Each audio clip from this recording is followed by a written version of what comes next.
Welcome, everyone. This is Punk Needles, and you're listening to LOTRO Players News, where we take a look at the latest news in LOTRO and here at LOTRO Players. And this week we have with us Terry Adwin. Hi. Sanswinda. Hello. Guerendus. Hiya, everyone. Calabathian. Hello. And Arendus. Hey, everybody. Hello there.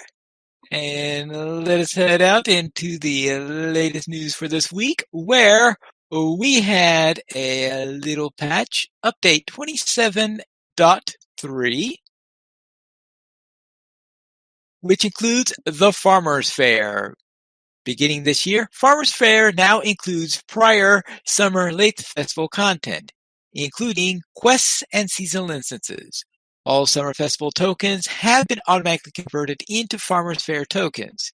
You'll receive 3 Farmers Fair tokens in your barter wallet for every Summer Festival token that is removed. Woohoo! Tokens for everybody. Yes.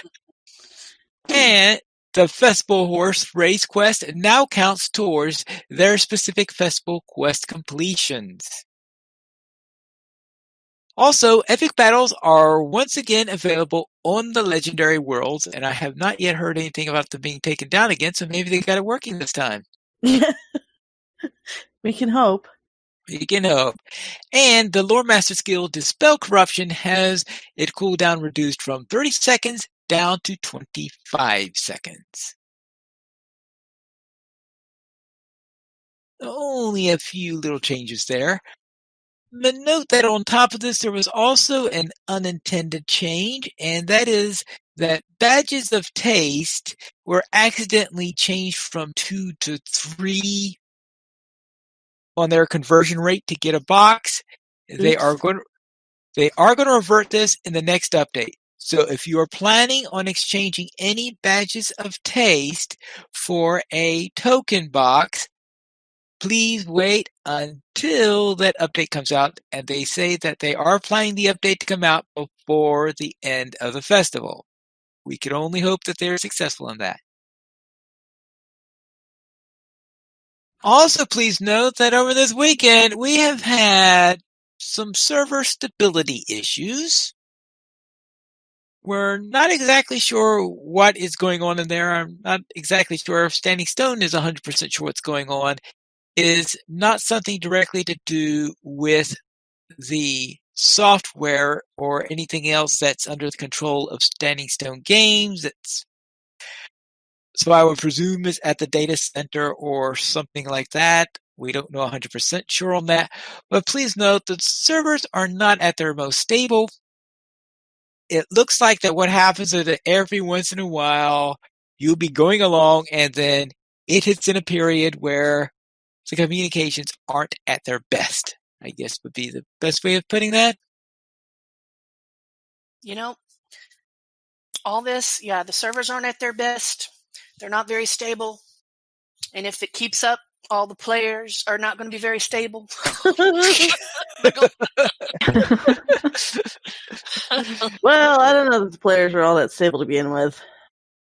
All I know is World Chat on Landy has been hilarious. Hilarious? What, on their conspiracy theories to come up with, or on what, something else? No, just having a sense of humor about everything happening, honestly. I mean, there were a few people, like maybe 1 or 2 in the last few days I've seen that were genuinely seemed to be grousing, but the Peanut Gallery kind of showered them with peanut shells not long after, so. Oh, well, yes. On the forums, though, I've heard rumor that there are some flames going on there, but I haven't read too much on the issue on there. Sometimes because I like to avoid the flame wars too much. 1, 2, 3, 4. No.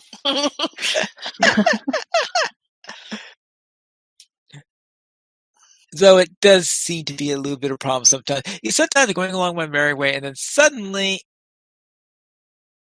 and when it happens that you're stopping like this, and you're in the middle of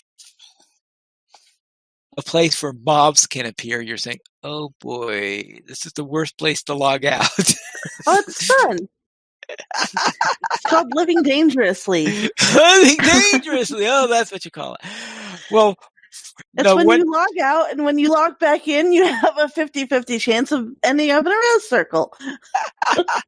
Login relay. Yeah, there was that. I actually first hit it when I was just entering into the East Fold. Now, fortunately, I happened to be pretty close to the housing neighborhood, so I sort of ducked inside of there.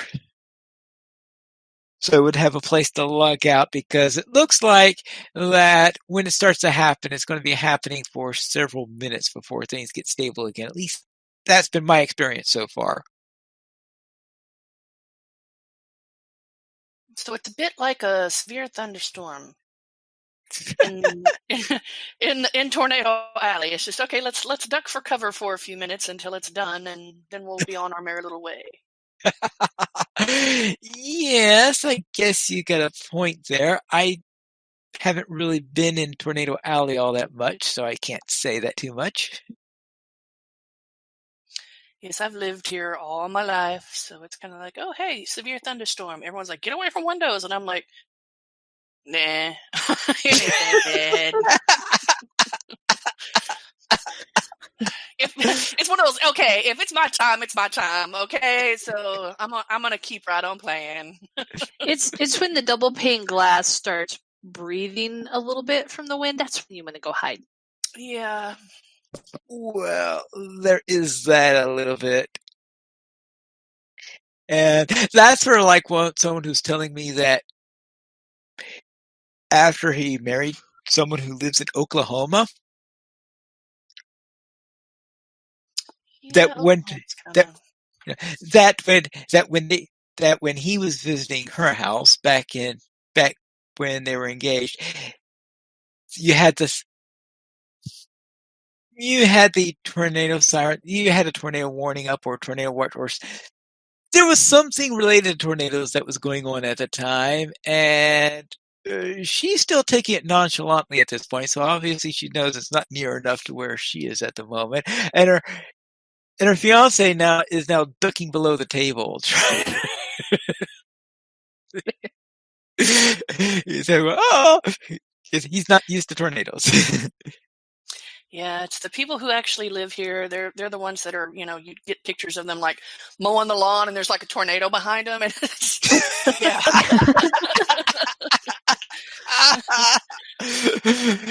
No, what confused her though is when they moved to Long Island, and she was confused when you're hearing the sirens. She says, "Well, if you don't have tornadoes, why are these sirens going off?" He said, "Oh, that's how they summon the firefighters." She said, "What? You mean they're not at the fire?" Volunteer firefighters. Yeah, volunteer firefighters. So they use the sirens, which in Oklahoma you would use for tornado warnings. Here you would use them for summoning firefighters. So completely different uses and completely different issues they run into. And then you have the weekly test. Yeah. Of the siren, which is usually a Friday afternoon. Well, no matter where you are, it is usually a Friday afternoon. Ours were on Wednesday mornings, 10 a.m. 11 a.m. Friday. Split the difference. It's been too long that I don't remember. That said, when I was in Indiana, it was like 5 in the evening, and I think it's the same thing here. Downtown fire alarm. Anyway. Now let's head down into our LOTRO Beacon issue 172, where it looks like we have a few things being shown off from the festival. Yeah, just a couple.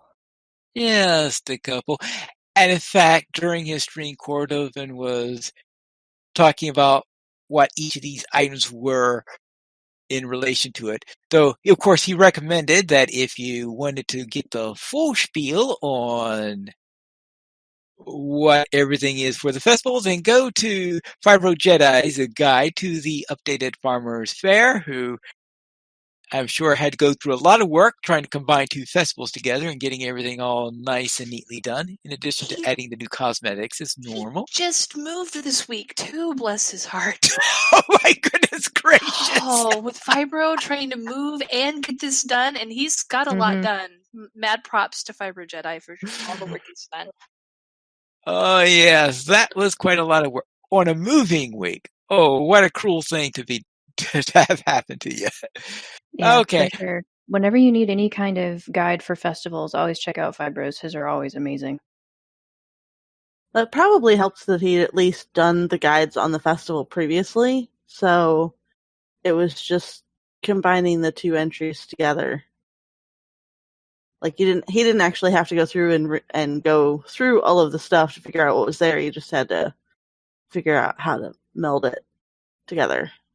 How to meld it and double check if there were any changes that had to be accounted for. Yeah. And of course, get all the new stuff in.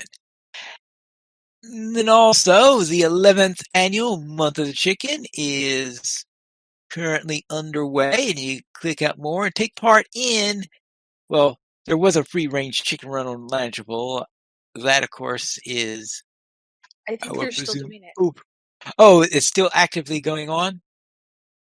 Well, by the Yeah. time everyone hears this, when it's posted, it'll be too late. But at the moment that we're actually doing this right now, my friends, it's actually still going on. Sorry you missed it. Oh, yes. For the coveted crossroad rose, that's right. Golden chickens only. Okay. But there are many more events that are going on because this whole thing runs all the way up to the 31st.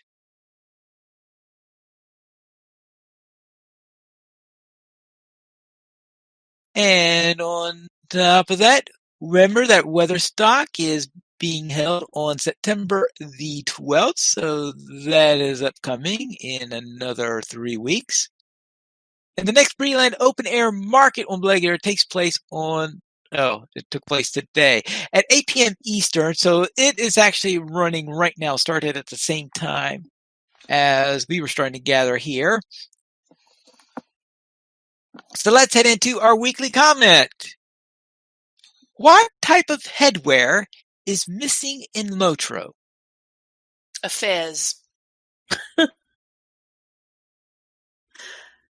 I'm sure no, Druid's not Fire really, will say actually. that. There's probably I think there's a fez-ish look in the game. I was also going to say maybe a turban, but I think we have a turban, don't we? Well, of course, theirs wear turbans. I don't think the players can wear them, but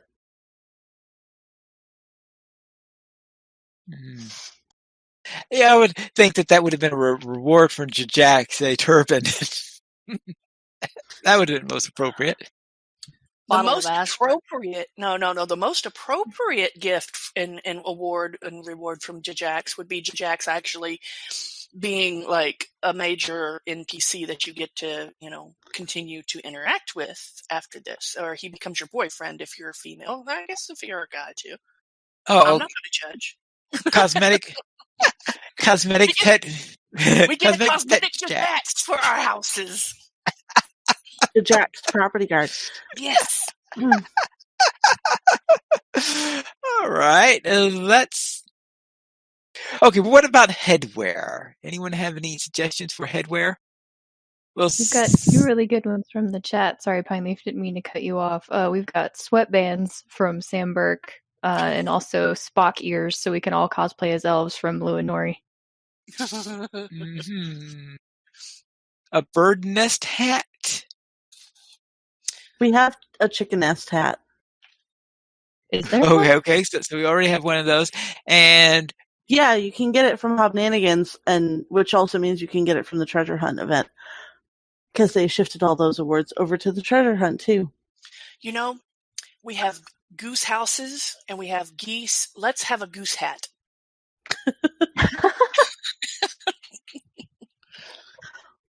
A goose hat. Well, we've been getting all those goose houses. I guess that would be appropriate to go with it.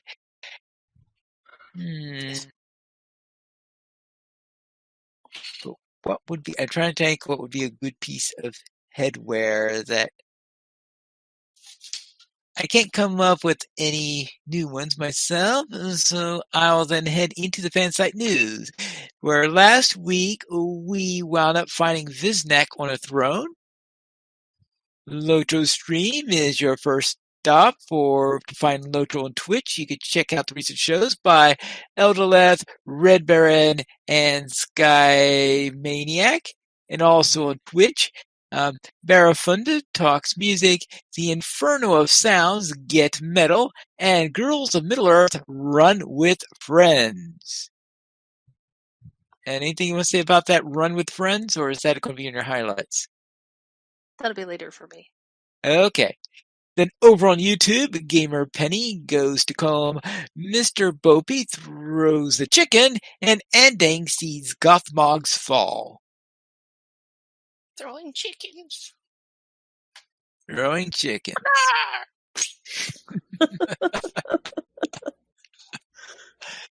And just remember to log in and enter Game World as a VIP now through August 31st to get a cosmetic armor of the Hornburg Defender set. And you could also check out Cordman, who went on a housing tour on his latest Cord of the Rings. And as for the screenshot of the week, we have Odechaim captures a photo finish in a recent sparring tournament on Gladden in this week's screenshot of the week. Thanks for sending it in. Email us your screenshots to contact@standingstonegames.com. I love I'm this sorry. picture. Yeah, I was going to say, I'm bemused by the musicians on the Windfell's Goats with, they look very ominous, let's just say. they all belong to the Kin Dark Lords, so it's all Barob and Barak and Barog Dark Lord. Well, that's a very scary group. I hope they're playing metal. Probably. Well, it's either that or punk, I would think, right? Either that or they're playing something totally you wouldn't expect. Some sort of Beethoven something or Mozart. They're playing Baby Shark. Well, like I could see a group like that playing Wagner. See, but Pineleaf, you're applying logic to this again. Well, yes, that's what I do. Does anybody else notice that the little paint horse here? It looks kind of like it's giving us the side eye. Like, what are you taking a picture for? Well, the one in front is probably saying, "Whoa, what photo finish? I'm bleeding plenty."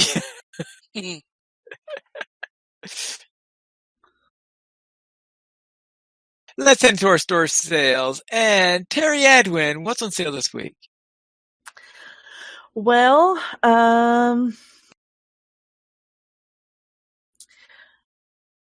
let's see. Our weekly coupon gets you a free plus 20% mount speed boost for 90 minutes with coupon code MountSpeed20 now through August 27th. You can also get 20% off inventory stuff, so vault storage, shared storage, inventory slots, and currency cap now through August 27th. Except I can't buy any more inventory slots because I'm maxed out at 135.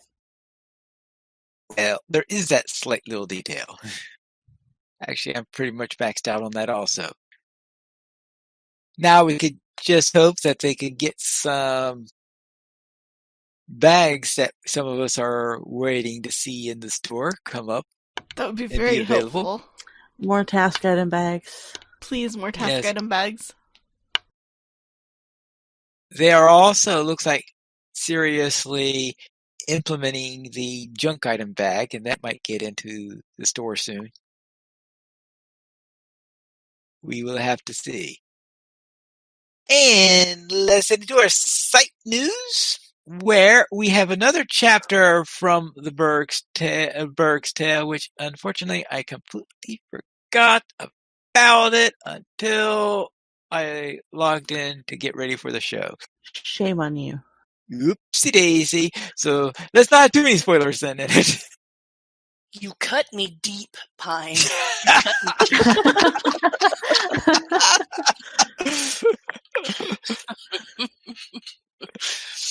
Okay, so I need a Piney countdown for the Berg's tale. Yes.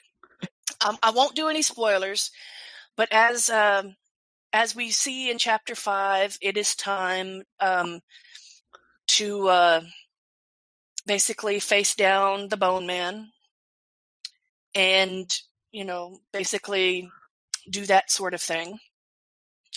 Have I mentioned that I really, really have a problem and I'm not a big fan of writing fight scenes? Because I think I really suck at them.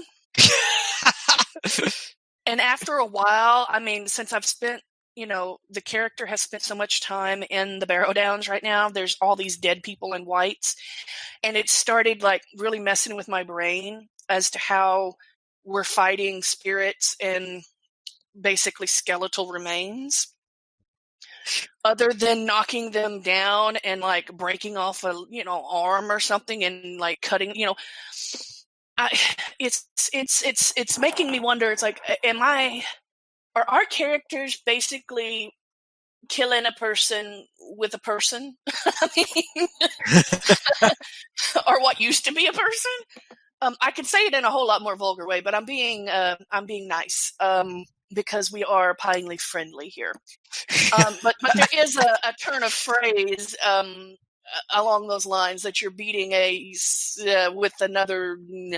But anyway, yeah. So this is kind of some of what I'm coming across in this, and thankfully the next chapter will be following the epic further, where spoiler alert, we go to Othrengroth. Ooh.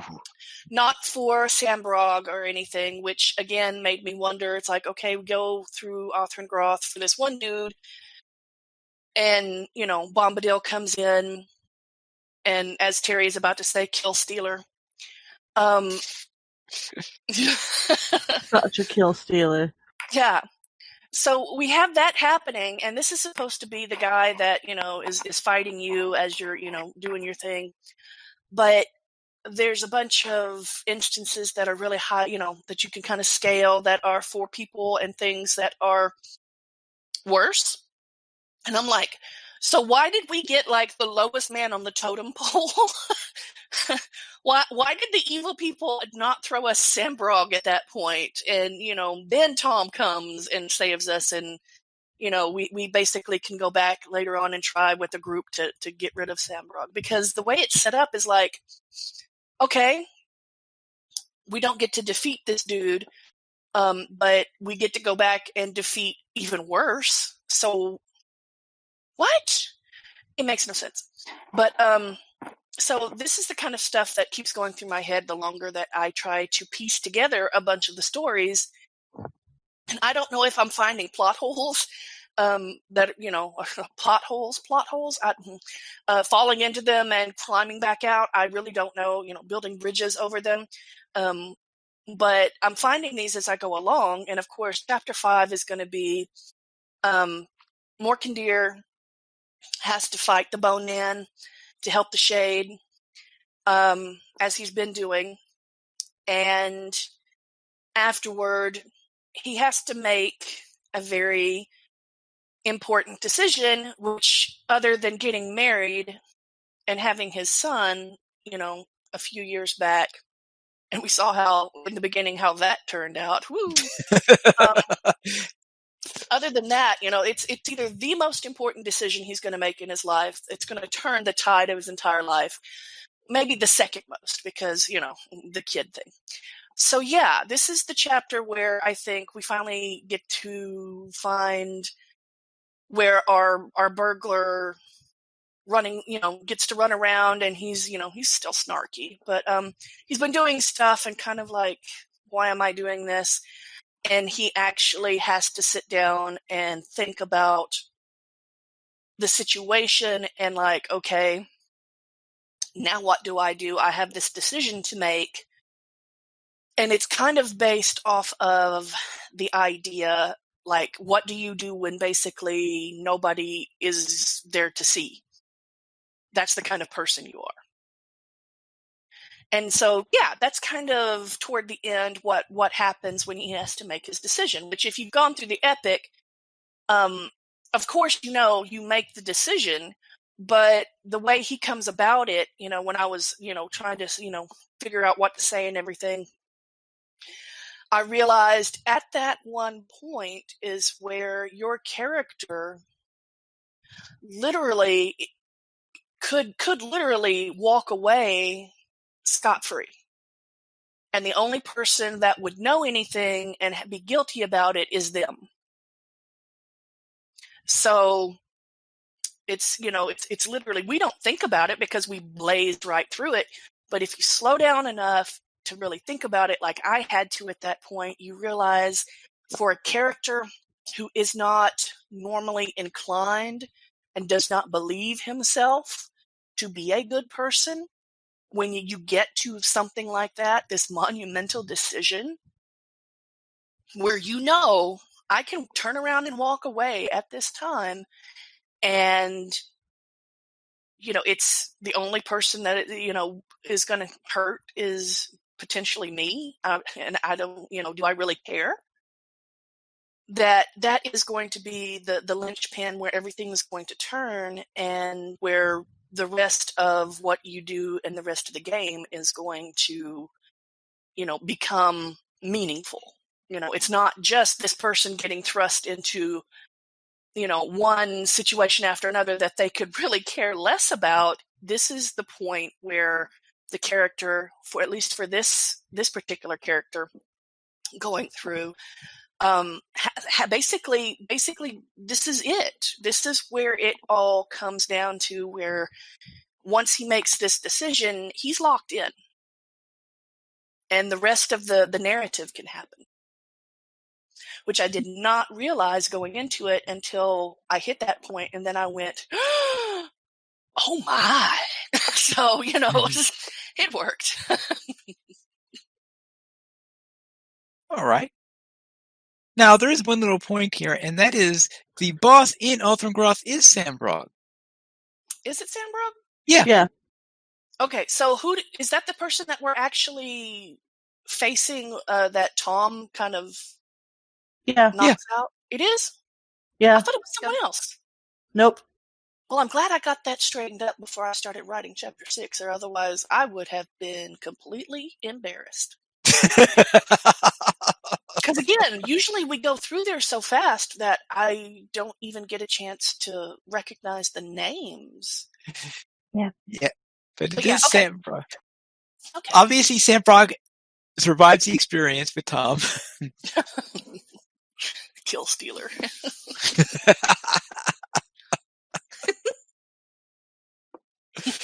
Yes. Actually, I guess since we go back later on in the big instances, he's not really a kill stealer, he's just a kill borrower.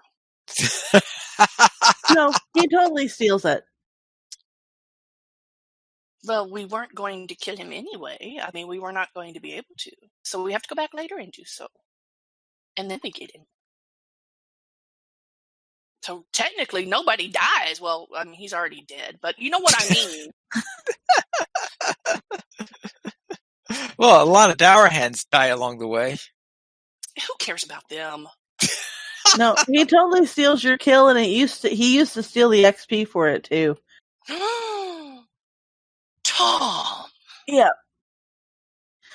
He used to come in and he'd defeat Sambrog, and you didn't even get any XP, and that fight used to be a lot harder. I think I remember that. It used to be a pretty nasty fight. Well, considering that it used to be a 6-player instance. It did. Now you can kind of breeze through it. Yeah. You can solo it now. Well, technically you get inspiration for soloing it. So that's cheating. But I mean, when you are a loner, even taking the inspiration into account, they made it a lot easier. Yeah. Horrendous. No. Would he be a kill barrower in that case? No, horrendous. Sorry. No. I couldn't help it.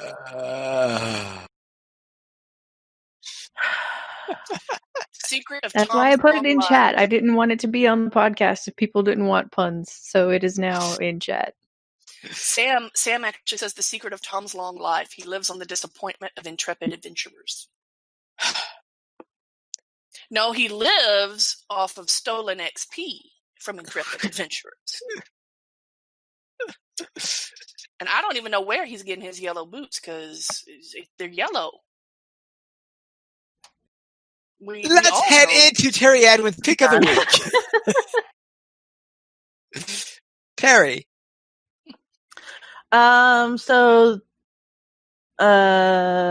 New thing from Cosmetic LOTRO dropped in my inbox this afternoon. Travel companion, new outfit. That's nice. I saw this. It's really pretty. Yeah, it's really, really pretty. She digs out some vintage shoulders to go with some of the newer stuff because the chest and the legs are actually quest rewards for newer areas. I know. And it features one of the pets that you get from the Minas Morgul expansion when you get the...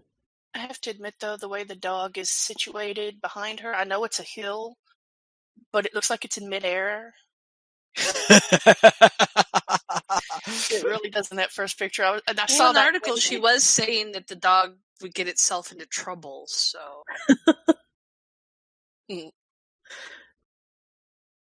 well, there is that. It chose a pretty big dog for this. It's the shepherd dog. Which, yes, is a big dog when you're on a character that's tall. when you're on a hobbit, it's hilarious. I was about to say, a hobbit could ride that dog. A hobbit could be on the dog, yes.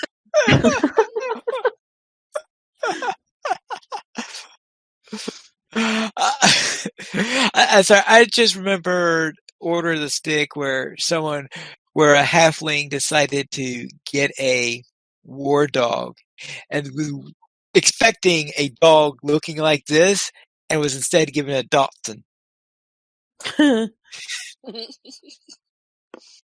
Nice. Let's now head into our new player question. What's the question for this week? I actually put it up there because just in case some of our listeners, I was going to say viewers, but some of our listeners might be wondering, since I keep on talking about my fanfic and we keep on talking about stuff, can anyone contribute to the LOTRO Players website, and how do they do so? Right. Terry, what are the current rules on this? The current rules on this is if you are interested in becoming a contributor, you send an email to podcast@lotroplayers.com, and then you get vetted by the LOTRO Player staff. Because we actually have to create a contributor account for you. Right.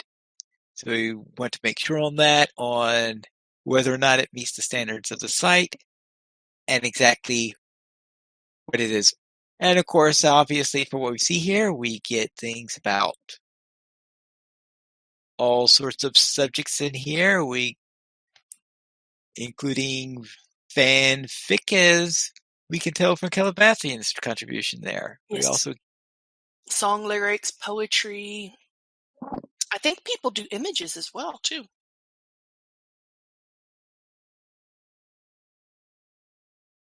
I will say, though, just recently we noticed that there were some issues, I think, with not the blurb, but the excerpt function.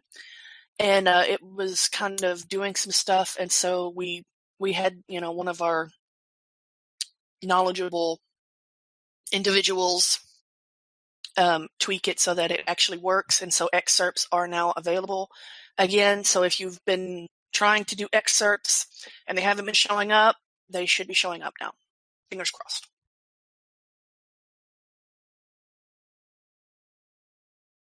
All right. I guess the next question is, what are excerpts? Excerpts could be little, like a sentence or two, like from what you've, like interesting bits from what you've written. It could also just be a little short summary of what's going on with what you're doing, what it's about, or whatever.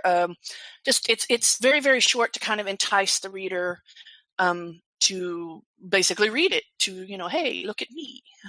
It's what's shown on the main page of the site. So if you go to the main homepage, instead of it just launching into the meat of the article, you can put a little, like what Calabathian said, a little snippet or a little preview of what could be seen there. Like I'm working to in chapter 5 using the phrase "come and have a go if you think you're tough enough." Then, sorry. No, go on. I was just going to say, so I just pulled up the site. If you scroll down a little bit on LOTRO Players News episode 370, hey, shameless plug.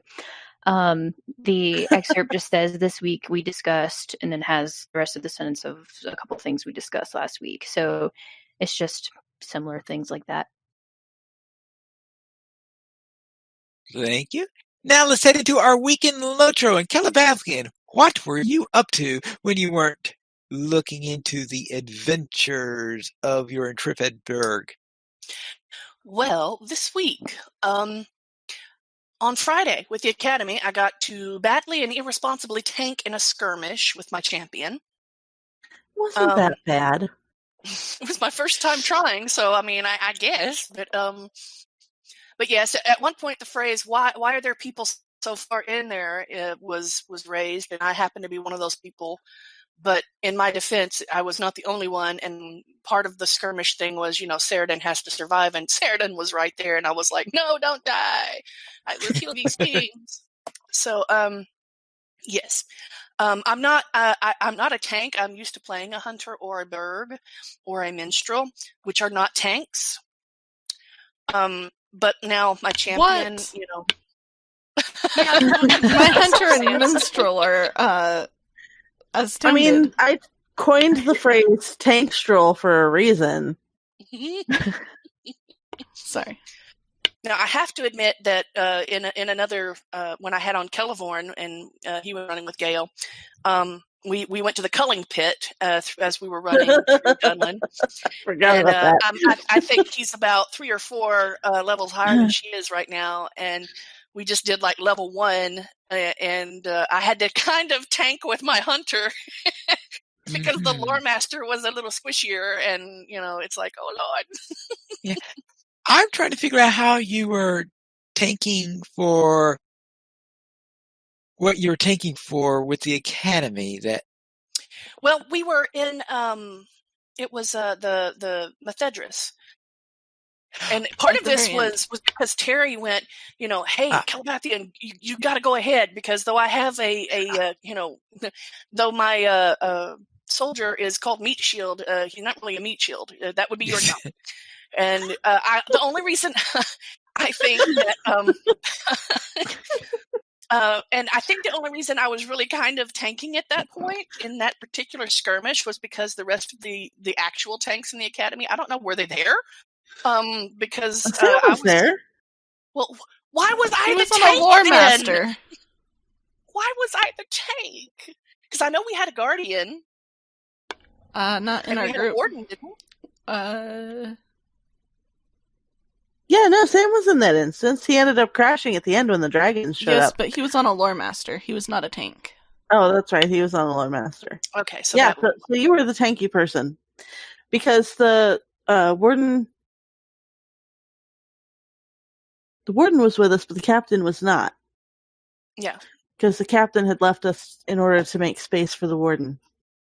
Yes. Okay. For the lore master. Yes, we were switches. Yeah, and you were heavy armor class, so you got voted to be it. Yeah.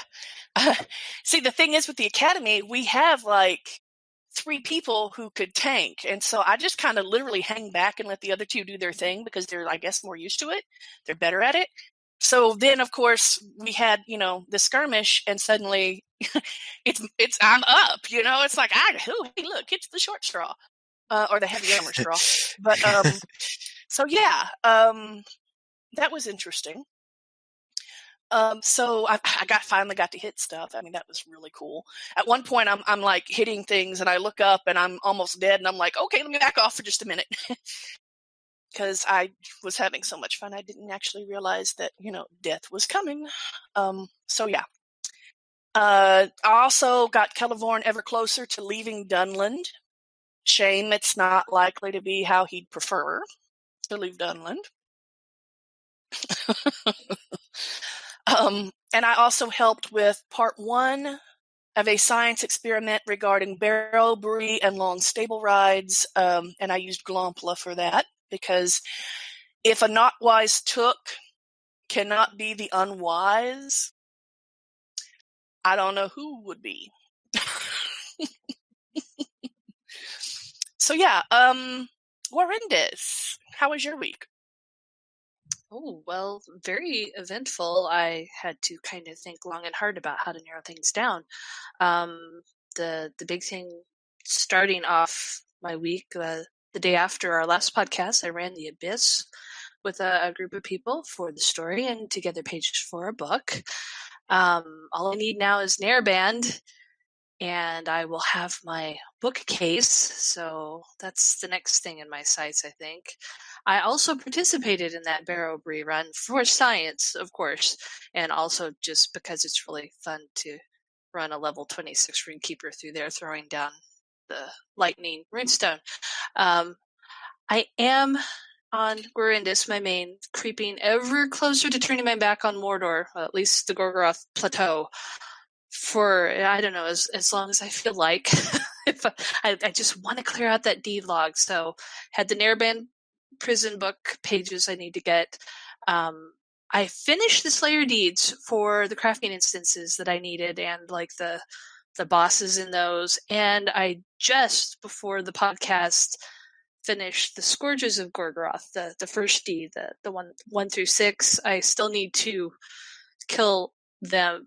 I think it's 25 you have to do total, and you only get 6 on that first one. So I still have to, I guess, give that a try a few more times to clear that out. And yeah, that and the Nairband lore, and I'll be done with that part of Mordor anyway.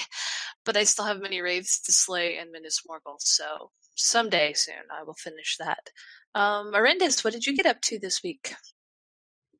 This week, I ran the first 2 instances of the Great Barrow on my baby Lore Master with the Rejects group, so thank you guys for doing that run again so I could get caught up. I also helped with a somewhat cheesy science experiment, so I will let Sans explain that, because that was her brainchild, and it was awesome. Thank you for letting me participate in that.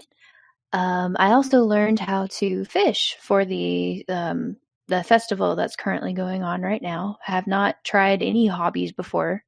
It was interesting. I finally know what people are talking about when they do it now. How far is your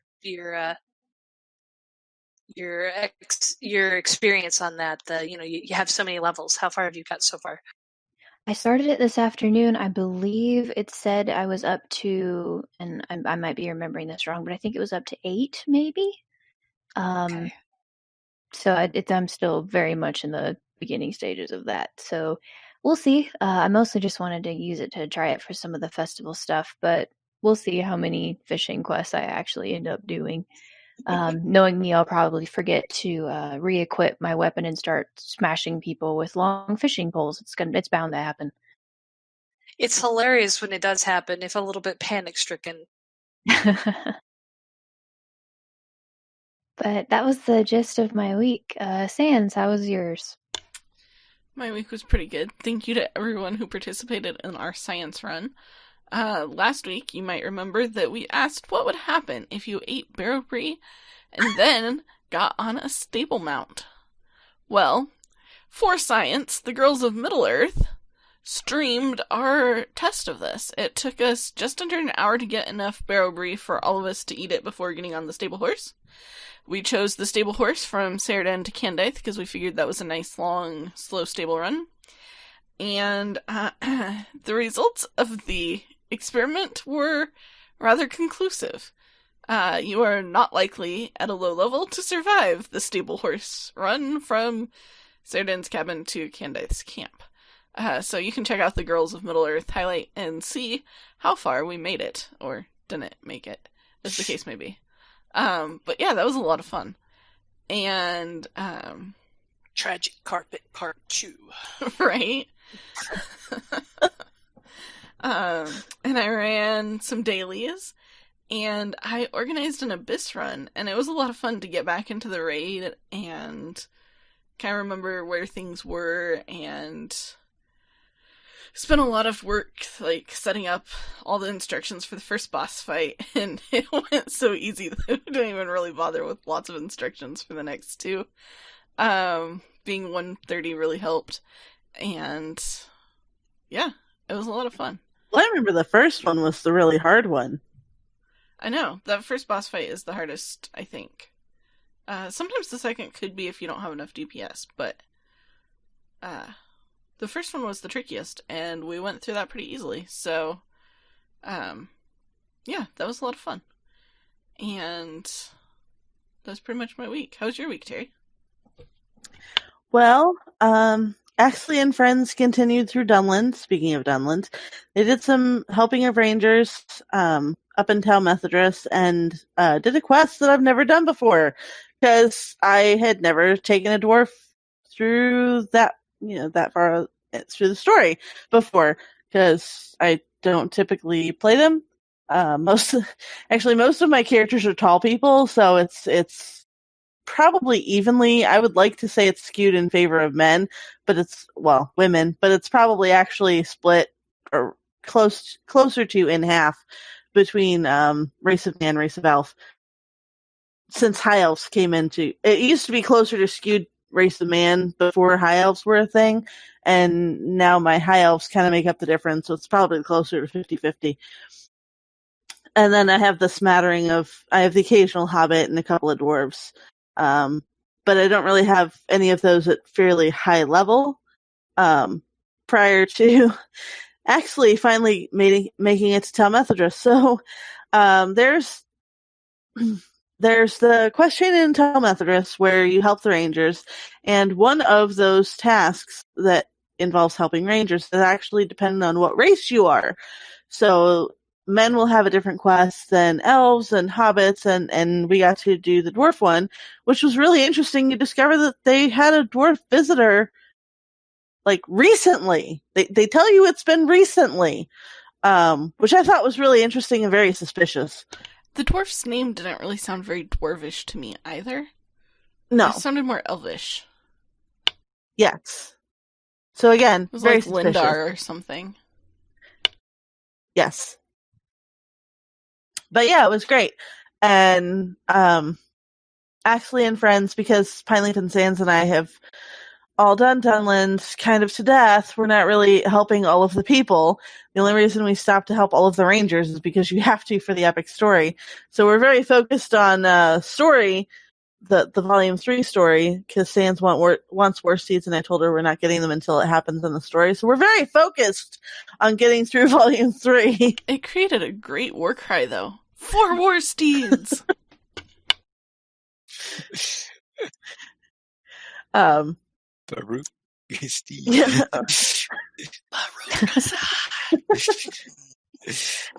Yeah, so we did our rounds in Tell Methodist and got sent back to Geltrev, and then they'll be sending us out to help the rest of Dunland, but that's not actually going to happen, because we have things that need doing that are not in Dunland, so we're not hanging out to play politics and help and do any of that other stuff. We kind of really don't care.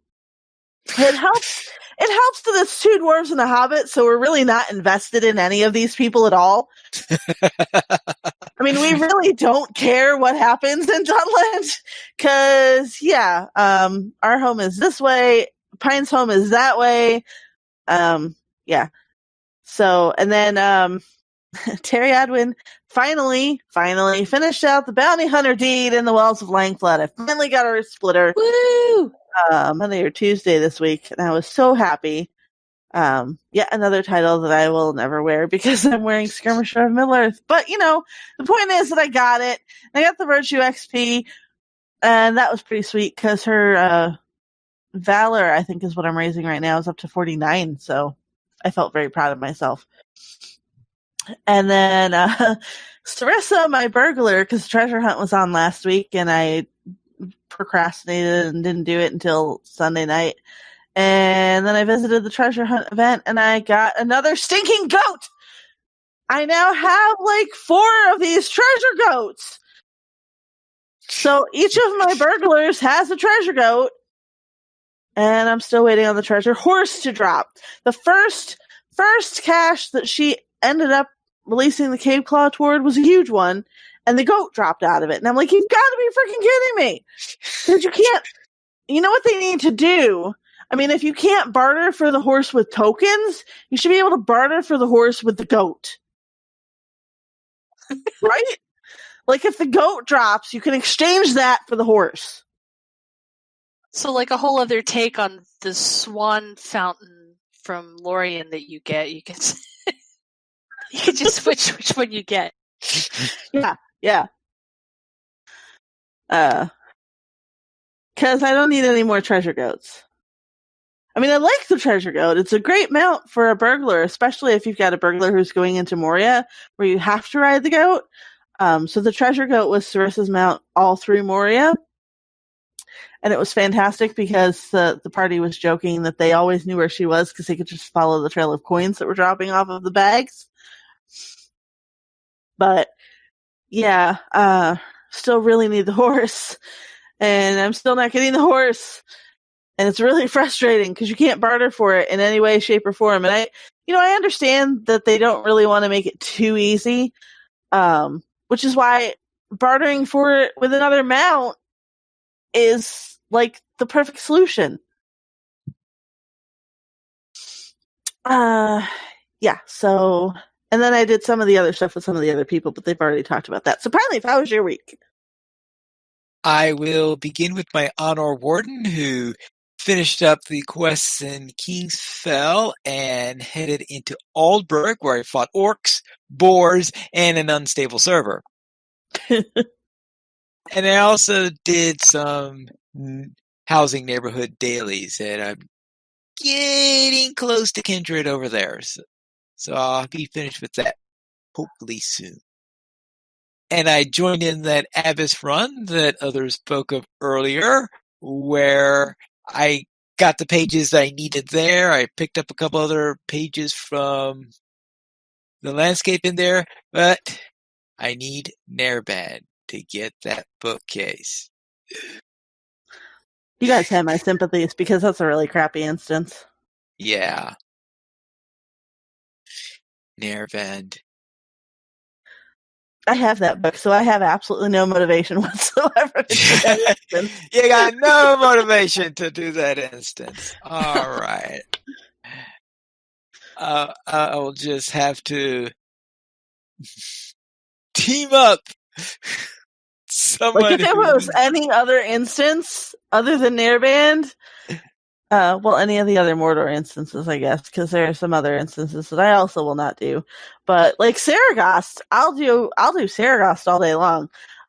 Page run of the Abyss. The only reason I didn't go on the page run of the Abyss was because of the timing.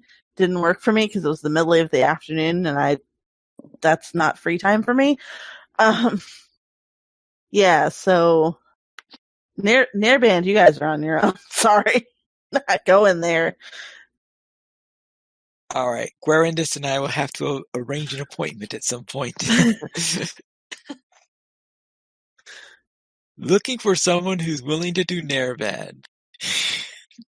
With a couple of people who've never done it before. Probably that's going to be your solution, is to get a bunch of suckers who've never done it before. It shouldn't be too hard. We just need enough people to help with the cages. Like I said, get a bunch of suckers who've never done it before. And then for Friday Night Fights, I was in the 130 group where we ran the Battle in the Tower, the Perfect Picnic, and Stand at Amansul. I guess we needed the perfect picnic in order to have a little something to eat after the 2 battles. Could you imagine we have the perfect picnic on Amansul?